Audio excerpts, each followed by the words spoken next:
Also, I'm watching you.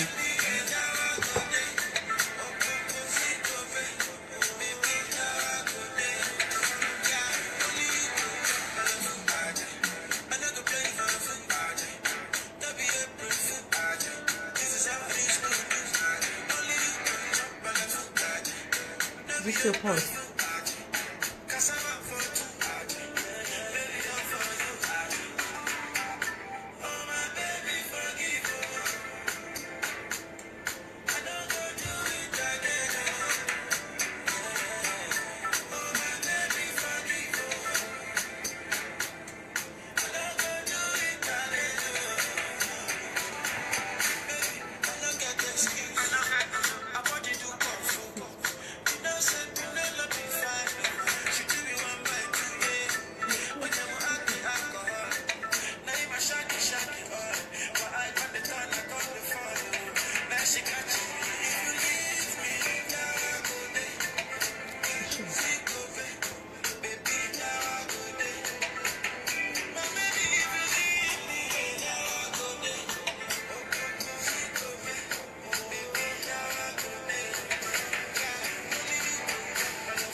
Good morning, this is Wonderfully Made Woman Talk Show with everyone. Happy New Month.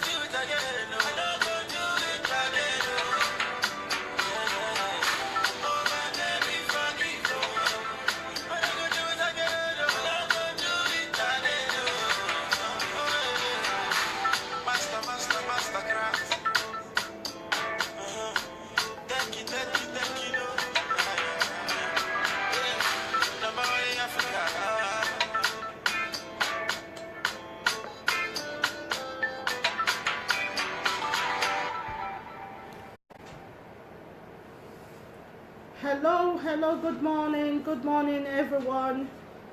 Good morning. It's a new month. Happy new month to everyone watching me right now. It's a new month. It's December and we're all getting ready for Christmas. Wow, this year is ending so soon. Good morning, I'm Ehino and this is Wonderfully Made Woman Talk Show on WMTV.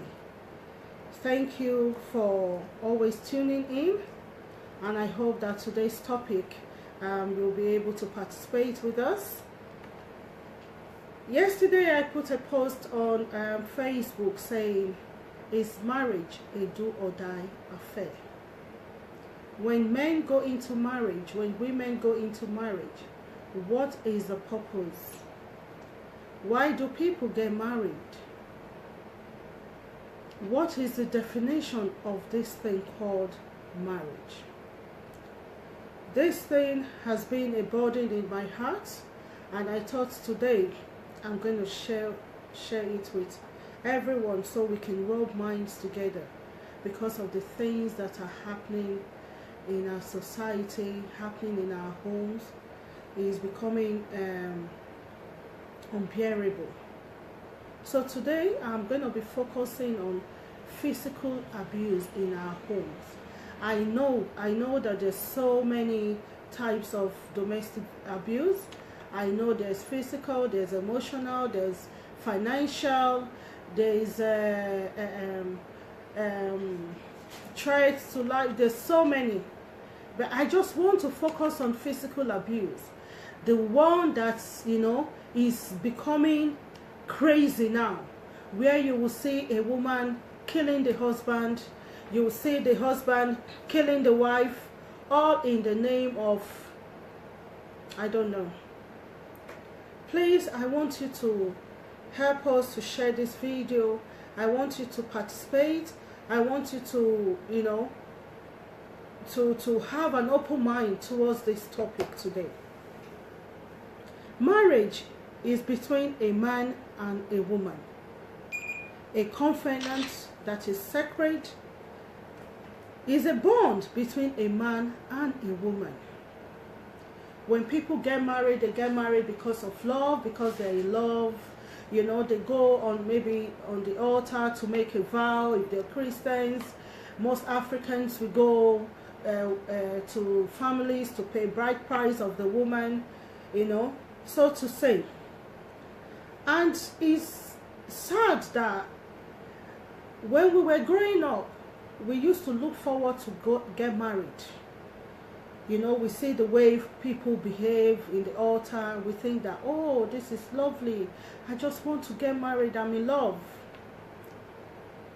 When you get married, and all of a sudden, there's so much hatred, bitterness, to a point that you actually take somebody's life,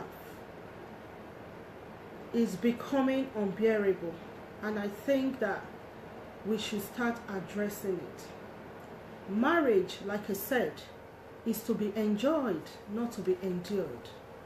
Yeah, there are times in marriage where we have challenges. Marriage cannot always be happy, we cannot always have what we want.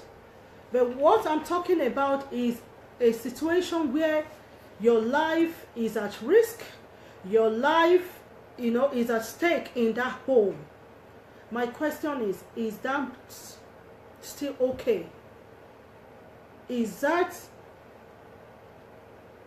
a time where you say, I want to quit this home? It's been a very, very tough time this year. So many stories about killings here and there in Africa, in UK, in America. And I'm thinking in my head, is this what God created marriage for? You get to a stage that you think that I want to get married as a man, as a woman. As a man, you propose to this lady. Out of how many women or babes around you, you say, this is the one I want to spend my life with. This is the one, that I want to fall in love with. This is going to be the mother of my children. The bone of my bone, the flesh of my flesh. You go to the family house to say, I want to marry your daughter. You pay the bride price. You maybe go to court to get married. You go to church to get married, or you're a Muslim. You do the nikah, whatever religion. You do your wedding. As a woman, you grow up to say, oh, this is the man I'm falling in love with. All these men are asking me out, but this particular one is, I'm madly in love with this person. I believe I can spend my life with this man. So you get married. Then all of a sudden, things are going wrong. What do you do at that time? I'm not talking of when you have normal challenges of maybe you have financial challenges or you're not able to have babies on time. I'm not talking about those kind of endurance. I'm talking about where you are physically abused in your home, when you are being beaten on a daily basis. Do you still call that marriage? We talk about divorce. God hates divorce. When you have taken a woman to the altar, when a woman, you've gone to the altar, or you're married to this man, You make a vow that it's going to be for better or for best. I don't use worse. Or let's even say for better or for worse. You've decided that you're going to spend your life with this person. You have decided. Nobody forced you. Nobody wants to get married and get divorced. But when you start breaking that altar, that covenant you have made on the altar, do you even still call that marriage? Because when we talk about people separating and divorcing, we only talk about the paper we go and sign in court. When you have made a covenant with God that this person is going to be with me, I'm going to love her, or this woman is going to be submissive, and the day you break that vow, is that still called marriage? A lot of couples or a lot of men and women are staying in the same roof. But in the definition of marriage, the way God created marriage, they are not married. When is that time you tell yourself, this marriage, I cannot enjoy it anymore, I need to quit? I'm going to talk about some stories that has happened recently of a man that was stabbed by his wife because of text message, because she was suspecting the husband of cheating. I think that happened just weeks ago.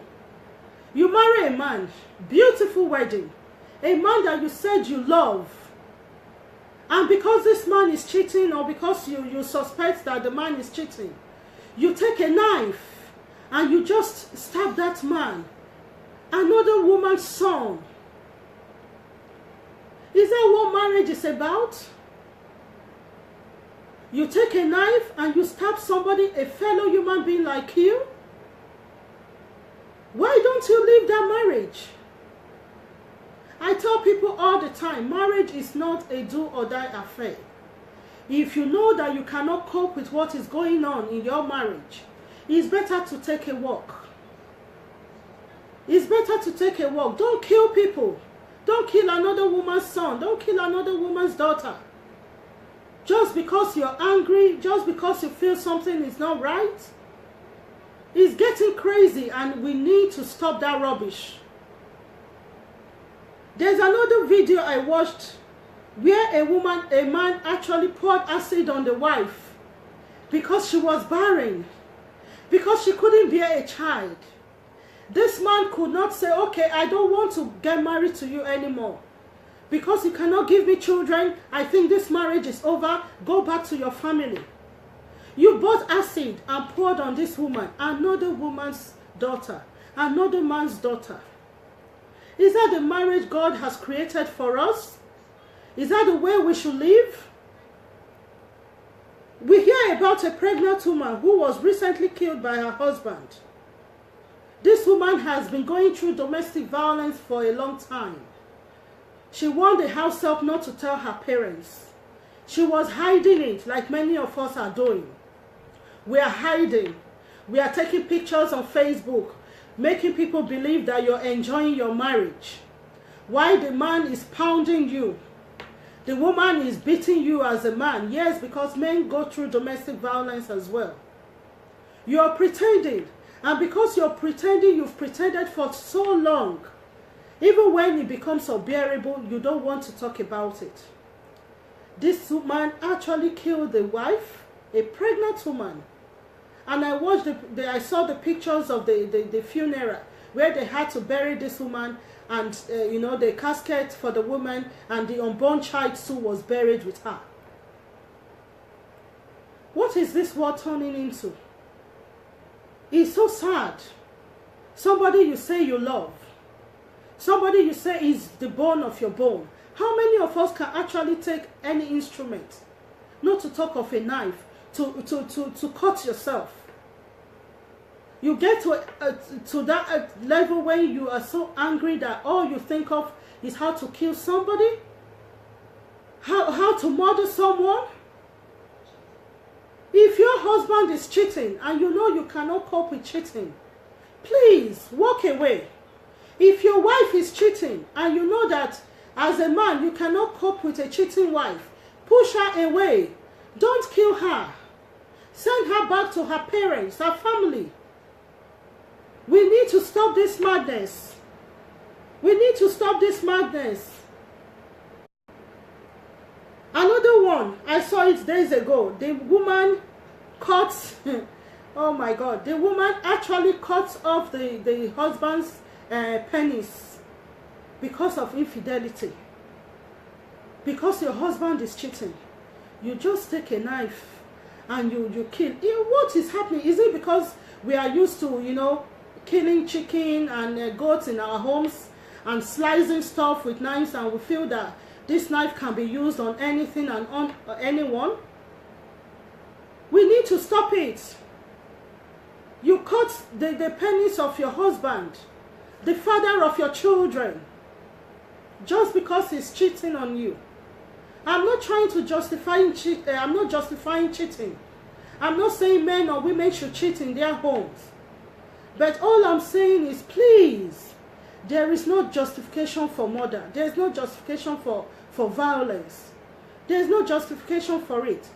If you are a man and you know that this is not what you bargained for, this marriage is a joke, I don't think I can cope with this woman, please send her away. Or better still, leave the home. Don't resort to killing somebody's child. That is what I am against this morning. I have a son and I have a daughter.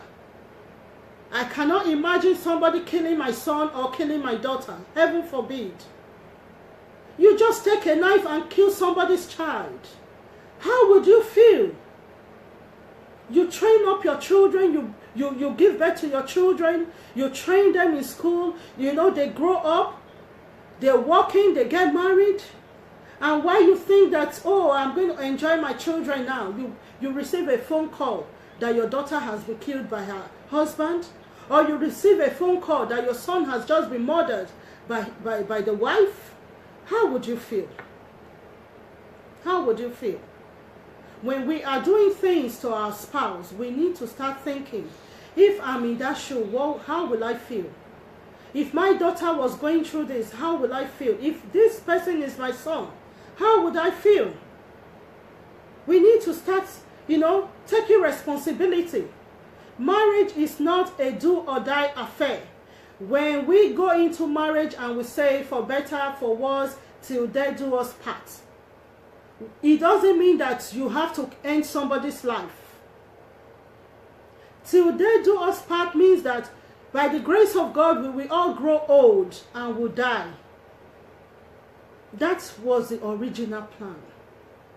Not, I'm going to get married when I love you, when the day I don't love you, the day you do something to me, I'll kill you. It's sad. And it breaks my heart that people are not talking about this thing enough. Leaders, community leaders, imams, pastors, let's reduce our sermons on talking about money, talking about events. Let's focus on our homes, on families, not when the marriage is getting worse, or somebody has been dead, or somebody injured.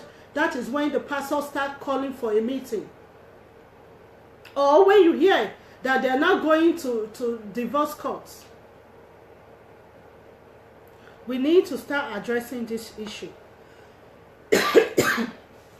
Sorry about that. We have another story. Let me just drink water because I've been having cough since yesterday. You know. We hear about a man, you know, with the kind of job that I do. There's so many stories. At times I even go home depressed. This cough, I'm going to talk about this thing today, whether I'm coughing or not. You know, this man there's this story I heard in Birmingham, where the wife actually, you know, came to the office. She asked me to share her story when I put this post yesterday. The man actually picked up she was, slicing, I think it was apple. The man took the knife from her and was pursuing her round the house until she was able to escape to the streets. Another woman's child, another man's child. You take a knife. What are you thinking of? I'm beginning to think in marriages, especially in churches where they do pregnancy tests before marriage. I think that men and women should start going for mental health checkup to see if that man or that woman is actually sane. Is that man sane? Is that woman sane? That person you want to put in your house, is your life safe with that person? You love somebody, and because you're so angry, you get a knife. Oh, God help us. Another wife cut her husband's neck, killed him with a knife. I think that happened in the north days ago as well. Stories upon stories coming out on social media. That's the ones we even hear. What pains me most is you will see a man beating the wife or a woman beating the husband. I've watched those videos, and people will actually take their phones and be recording to see who is going to be the winner. How wicked can we be? I watched a video of a man, this man so heavy. He was beating the wife on the street, dragging her on the floor. The woman fell and couldn't get up. And the man just jumped on the woman as if he was on wrestling ground. And people actually were taking videos of this incident. I've seen a man who maybe he was drunk and the wife took advantage of that incident, beat the man to a point that the man could not move. People took their phone and they were posting, videoing that incident. Are you waiting for that person to die? Then you post on social media. What joy do you get from that? I can't even finish watching some of those things. It's so sad.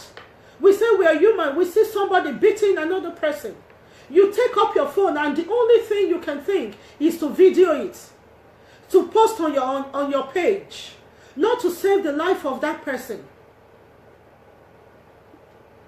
This world is wicked. This world is wicked. What point are you trying to prove? What point? Can you not save that situation? Can you not save it? We heard the case of this Titilayo that I think she was a banker who came home, prepared food for the husband, went to bed, woke up the next day, this woman was dead. And the autopsy report showed that that woman was stabbed 76 times. 76 times. A human being. I think that man was even sentenced to death. Maybe if the law changed and we make this the penalty for this death sentence, maybe it will stop or reduce. What are you thinking of? You have children of your own, so precious to you. Even when they tell you something is wrong with your child in school or somebody treats them badly, you go all out to make it a big case. But you treat your wife like a trash. You treat your husband like a trash. Marriage is not a do or die affair. Marriage is not a do or die affair. And I tell people all the time, when you are going through domestic violence, you don't need anybody to tell you to leave. You on your own, you know when to run. You know when to run. Nobody is going to tell you. You just know. You will feel it. But the reason people die in their relationship is because most of them live false lives. So you go on social media, you take pictures, you call the cameraman, you go on photo shoot, living a false life. I'm not saying those things are bad. You know that I can't imagine myself. My husband treats me anyhow. Then the next day I will be posting pictures. Or a wife treats her husband anyhow. The next day you start posting pictures. I will not do that. Because when you start living a false life, then it's difficult for you to walk away. That is why a lot of people are dying. The man that was killed by the wife, that love, both of them, they even put the video of the wedding. The man told them that he didn't want to go back home until the wife calms down. The wife had even injured him before, went to the hospital to treat it. Was that not enough for the parents to say, please, my son, for now, come to the house? No, because maybe if he leaves, people will say, oh, he's a weak man. How can you leave your home? He's not a strong man. No woman can beat me. My dear, we have just one life to live. We have just one life to live. Once you die, that is it. No second chance. Why would you want to play with your life? If you feel that this man or this woman is going to kill me, please pack your things and leave. Pack your things and leave. Don't struggle. Oh, it's my property. It's my chair. It's my this. If you die, the partner will still take over all those things. If the marriage has reached a state where you can no longer endure, where you can no longer sleep well, where you are becoming depressed, and the man is thinking of killing, because before a man or a woman takes a knife to stab you, to kill somebody, something must have been going on before. That person must have been so aggressive before. What did you do about it? You ignored it. Somebody tells you, I'm going to kill you today. You think it's a mere threat and say, hey, you can't do anything. I tell my children, heaven forbid, run. You have to run. You have to run. Don't just sit there. Don't just sit there and allow somebody to kill you. For what? Marriage is supposed to be a thing of joy. Marriage is supposed to be a thing that will make families happy. Marriage is supposed to be something, that you pray to enter. Marriage is something that you wish that your children grow up to and also get married. But that's no longer the case. A friend put on a post recently, she said, singles are crying that they're not married. That she was telling the single, don't cry, because there are lots of married women and men that are even crying every day that they are married. If you're single, enjoy your singlehood until God gives you the man or the woman of your dream. If you are, if you are desperate to get married and you get trapped, like most people, then it's sad. And I tell people, even when you feel trapped, you can still walk out of that marriage. You can still walk out. How can we stop all this killing? Like I said before, domestic violence is not just physical. Even the emotional one, it can kill. But I want us to focus on this today. Next week we'll be talking about emotional abuse. I actually wanted to talk about this series next year. But this killing is driving me crazy that I can't even keep quiet anymore. You want to get married. Just because your husband is cheating or you suspect your husband cheating, all you can think of is not leaving the house. All you think of is not, getting angry and saying, you know what, this marriage is over. The only thing you think about is how you're going to kill another man's child. And do you know the sad thing about this killing? Most of them are either good Christians or Muslims, maybe Hindu. I mean people who actually go to religious house to pray. You go to church, you go to mosque, and you still have the mind to take somebody's life. Because we are so familiar with God now, nothing matters to us. You will see a woman who is so submissive, and just because the man feels, oh, you're not doing something, they beat you and beat you and beat you. Some men even punish their wives, tell them to kneel down and put up their hands. For what? Your wife is a slave? Your wife, you punish your wife the way you punish your children. And you two woman, you kneel down and put up your hands, all in the name of marriage. For what? Oh, the woman is not submissive. If the woman is not submissive and you know you cannot take it, tell the woman to go back to her family. If it cannot be resolved, don't kill her. The men that are killing and beating and beating and beating, because whether we like it or not, domestic violence is more on the women than men. Just because she's not submissive. Have you loved your wife the way Christ said you should love?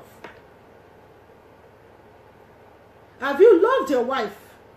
The things you can take from your mother, the things you can take from your sisters, your girlfriends, your colleagues, you can't take 1/10 from your wife. Why? Because she's a slave to you? If you're not comfortable in your marriage, please tell the person to go. You don't have to kill that person. Why? Because if you don't value that wife, if you don't value that husband, I'm so sure that the parents still value him or her. I'm so sure that the parents will prefer that man to be alive. They will prefer their son to be alive. They will prefer their daughter to be alive. I'm sick and tired of this killing and killing and killing. There was a video that was posted, I think it was in America, where a man actually shot the wife and called the police and was telling the police, I've just shot my wife. If you don't come, I'm going to kill myself, blah, blah, blah. And the woman moved and he kept on hitting. I don't know. Why? If the marriage is not working, if your expectations are not being met in your marriage, please take a walk. I believe in marriage, don't get me wrong. I believe in God's ordained marriage. I believe in marriage the way God has created it to be. I do not believe in stupidity. I do not believe in foolishness. If you think, oh, I've entered a marriage, I don't want people to say, oh, in my family they failed the marriage. People will still talk when you die. People will talk when you die. Oh, I've been divorced before. If I divorce again, they will say I'm this, I'm that. When you die, the same people are going to say, why did he divorce? Why did she divorce? The same people will talk. People will always talk. So rather than think of what people are going to say when you walk out of that hole, think of when you die, what happens to your children if you have any. Think of the pain you're going to leave your parents. Think of it. I hear a lot of women, when they come to the office, they say, oh, the reason I'm staying wonderfully made woman is because of my children. No. I tell them, you're not actually staying because of your children. You're staying for your selfish reason. Because you want to be tagged Mrs. Whatever. Because you're not a deaconess. You don't want people to say your marriage has failed. Oh, because you've been a relationship mentor or motivator or an inspirational speaker. You don't want that thing to stop. So you stay. It's not because of the children. I tell men and I tell women, and I will say it again. If you really love your children, if you want your children to grow up in a healthy way, you will not allow them to experience any form of domestic violence. You will not allow it, because if you know how that thing damages children, you will not say you're staying because of children. Or some women will say, I'm not leaving because I'm not financially okay. I've heard a woman who came to the office recently and said the mother actually left with her children, all her children, and left with nothing to start from the scratch. So if you are there just because you are enjoying all the cars, the wealth, and the fame, the day you die, another woman will come and take your place. I'm not ready to die. I love to be married. I love, to grow in marriage. But when it comes to life and death, I will take a walk. And I'm bringing my children up the same way. And I want to also appeal to leaders, especially church leaders, where we do seminars all the time and focus on women. How to be this, Proverbs 31 woman, how to be submissive. We need to start training our sons. We need to start talking to our sons. We need to start telling our sons how they should take responsibilities as men. Start from your home. Like I said, I have 2 children. I have a boy and a girl. And I remember years ago, because you know how children are. My daughter, she's the second one. And she will always do things to hurt the brother. And I see him beating her all the time. We had to stop him. I said, you don't hit a woman. We stopped him. And I said, if she does this and this to you, there are other ways you can correct that child, and there are ways that I will also discipline her. And for years, my son has not raised his hand to beat the sister or his cousins. Why am I doing that? I don't want my son to grow up tomorrow and feel because I can beat my sister, because I can beat my cousins, then I can beat my wife.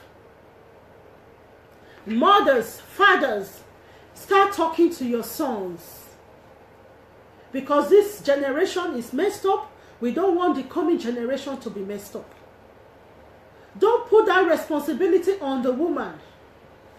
When a woman is being beaten, you see the fellow women even justifying why she was beaten or why they killed her. A woman was beaten in I think it was in a beer parlor just because the man caught her cheating. And I could see men saying, when you find your wife cheating, it's not easy to take it. You can be so aggressive that you can kill. Story for the gods. When you now find your husband cheating, the same people will tell the wife, oh, there must be something you're not doing. You shouldn't have reacted that way. Oh, you shouldn't have been aggressive about it. Patting, petting, this. Stop it. The reason why there's so much violence in our home, in our churches, is because we are not saying the right thing. We are afraid. Maybe your leaders are even abusing their wives or their husbands. You don't want them to leave the church. You don't want them to stop paying tithes. You don't want them to stop funding projects in church. And you forget to tell them the right thing. Like my father always says, on the last day, hell will be waiting for so many called Christians. We will be so surprised the amount of people that will be in hell because the thing God has asked you to do, you are not doing it. We focus so much on divorce. God hate divorce. God hate divorce. God hate divorce. A member will call you as a pastor to say, I'm having this problem in my home. You will tell them, oh, I will talk to you later. Or come on Sunday. And you go for meeting. If God have made us believe, or God has told us how important marriage is, would you not forfeit that meeting and attend to that couple? I am sick and tired because, in fact, Christianity, I don't know, especially in our black community, I'm sorry to say, I work with women and men, and to think that this big issue, this violence started little. The time the leader is supposed to be there, they are not there. They're in a meeting, they're in a conference, they're in a seminar.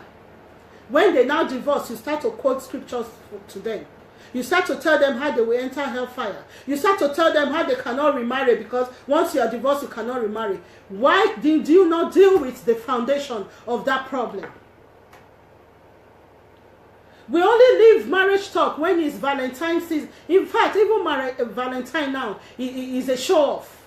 Red carpet, games, this. You don't address issues. You're afraid. When was the last time you asked your workers in church, how is your family life?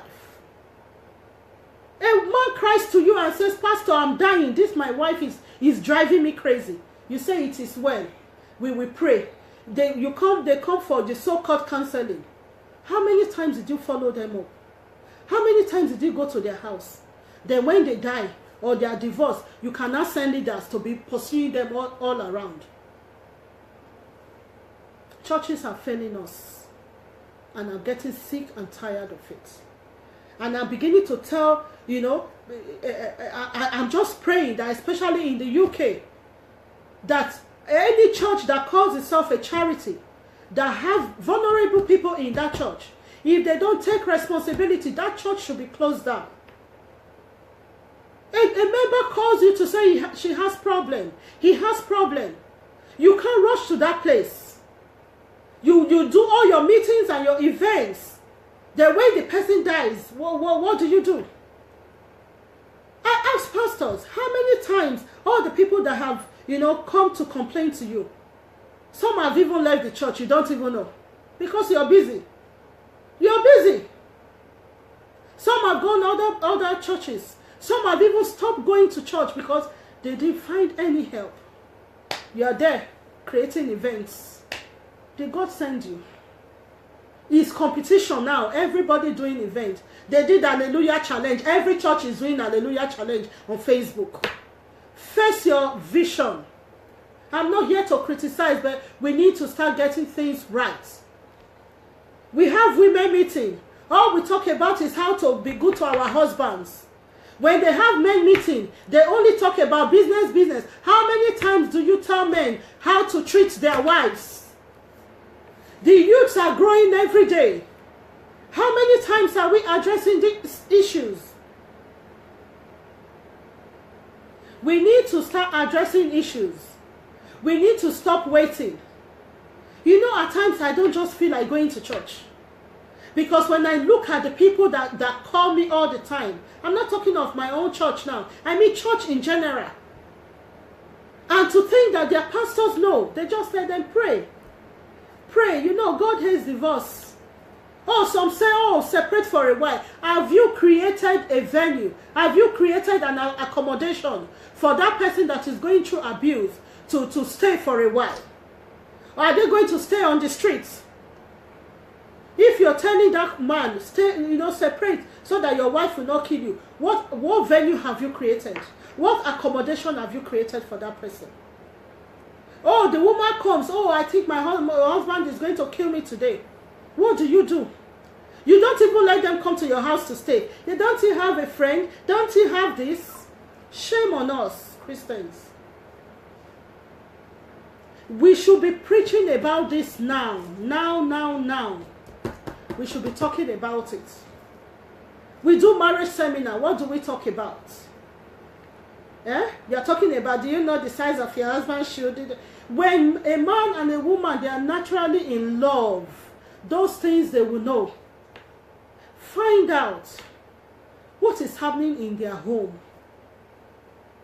Don't do a seminar where you expect them to put up their hands and talk when you know they will not talk. Address issues. When I address issues, I don't just say, what was the reason for the beating? I want to find the foundation. How did this thing start? No, we are too busy because spending 3-4 hours with one couple is too much, isn't it? But you hear that the man has just stabbed the wife, or the woman has just stabbed the man, and they're in the hospital. You have time to go. You send delegates, you send leaders, and you start a prayer session for something that can be prevented.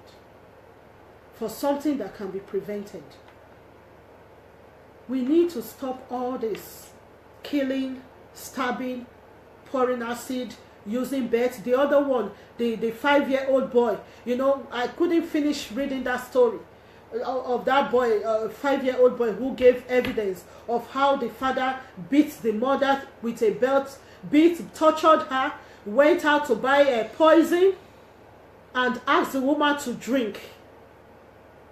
And you say you stay in that marriage because of a child? That child that is already been destroyed? That child that memory can never leave him or her? You're not staying in an abusive marriage because of children? Don't tell me that. Have you ever interviewed children from abusive home to hear their part of the story? I can tell you with all boldness that those children will prefer their parents are separated. You know why? When they see those things, they say that they get abused by themselves because they feel it's normal, or they too, they become abusers. I can never watch my children go through domestic violence. I have experienced part of it before. It cannot happen. When it's getting to that stage, I will take a walk. And I advise you to do the same. For what? The children you bore in your womb for 9 months? Some of us didn't even give birth naturally with CS, put our lives on hold for that child. Then that child grows up to experience horror in their homes. They go to school, they don't want to go home because they don't know what is going to happen. They don't know how their father is going to be beaten by their mom. They don't know how their mom is going to beat their dad, or their dad going to beat the mom. And you tell me, please, if you don't agree with me, I need you to challenge me that abusive people should stay in that marriage. Really? No, you're staying because you don't want people maybe to talk about it. You're staying because you are living a false life. So how do you tell people the truth? How do you tell people the truth? Live your life outside social media. I'm not saying don't post pictures of your spouse. It's good. Celebrate your spouse. Celebrate your family. Your family time is precious, and I love that. Not when the man has finished pounding you. Then you take, oh, my boo for life, my bae for life, my crown, Olowo Rimi, that. Whether you say those things or not, nobody cares. Save your life. When God brought you to this world, He had a purpose for you. Marriage is just one. That's if He even wanted you to get married. Maybe you should be a reverend sister or a reverend brother. That your marriage fails doesn't mean you are a failure. When your life is at stake, please run away. Run away. Especially for those that have children. Look at that woman that stabbed the husband with that little baby. That child is going to grow to find out that mommy killed daddy. How do you think she's going to see marriage? How do you think that child is going to perceive what marriage is about? It's going to take the grace of God if she doesn't even end up in a mental home. And when you kill, do you really live a normal life? That is one thing you should think about. When you are thinking of killing your spouse, you know that your own life has ended already. You might be living, but you're dead already. How do you cope? You can't control anger. You are lying. Your colleagues treat you anyhow at work. You control yourself because you don't want to lose your job. You control yourself. So in your home, why can't you put that same principle and say, I'm going to control myself? Please, let us stop this killing and killing, cheating or not cheating. I'm not saying men cheat or women cheat. Don't cheat. But honestly, if you find your husband cheating, it's either you learn to deal with it and move on like that and see it as your cross to carry, or you take a walk. Don't kill him.